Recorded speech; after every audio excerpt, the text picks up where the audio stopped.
Right, so if you've not watched the previous series of videos this week, then please do watch them, okay? This should make sense, or it might make sense, but it will certainly make more sense if you've watched the other ones. So I invite you to go back in the timeline and look at these other behaviours, right? So you saw there, we've got, excuse me, 4 items: plush football, the Kong, the tug toy, and the food, all right?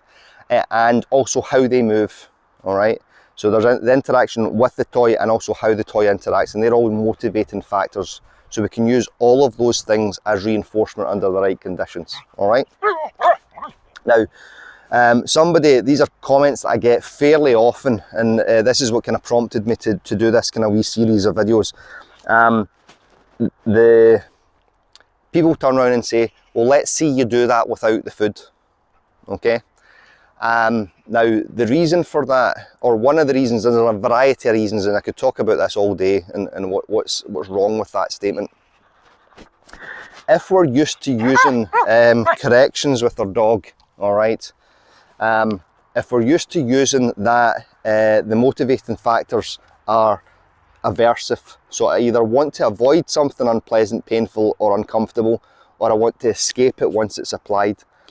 If that's the way that we train our dogs, and that comes from us, and the most common ones are collar corrections with either a flat collar, a harness, if correcting a dog on a harness, which you can still do, not that I recommend it, prong collar, choke chain, slip lead, or application of electricity through an electric collar.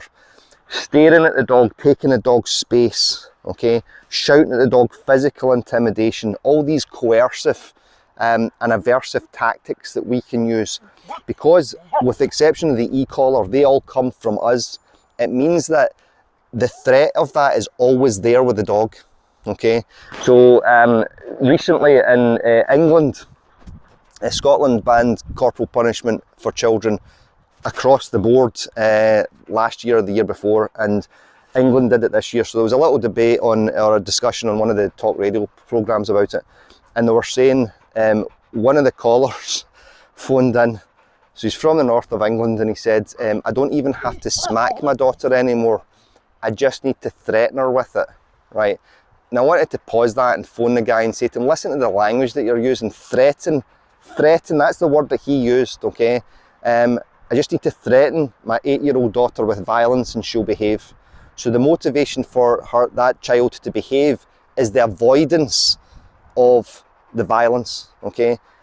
Or the coercion. But you see how that threat is always there.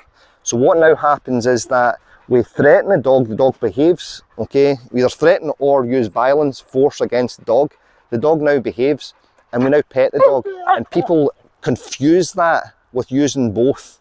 But what you're actually just using is one, because the dog is not being motivated to get your praise. They're always going to be motivated to avoid the coercion, the violence, okay? And that's where it massively differs.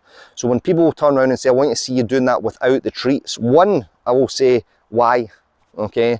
And two, say, because I don't have to use it. And I said, and my response to that is, and the reason that you don't have to use the prong collar or the correction all the time is because the dog is used to you being coercive towards them, and that threat is always there, all right? And that's a massive, massive difference, and it's hugely important that that's understood, all right? Now, and I'm going to do the last video. I'm going to talk about how to train the dog so that we're not only using food as a motivator, okay? Yeah.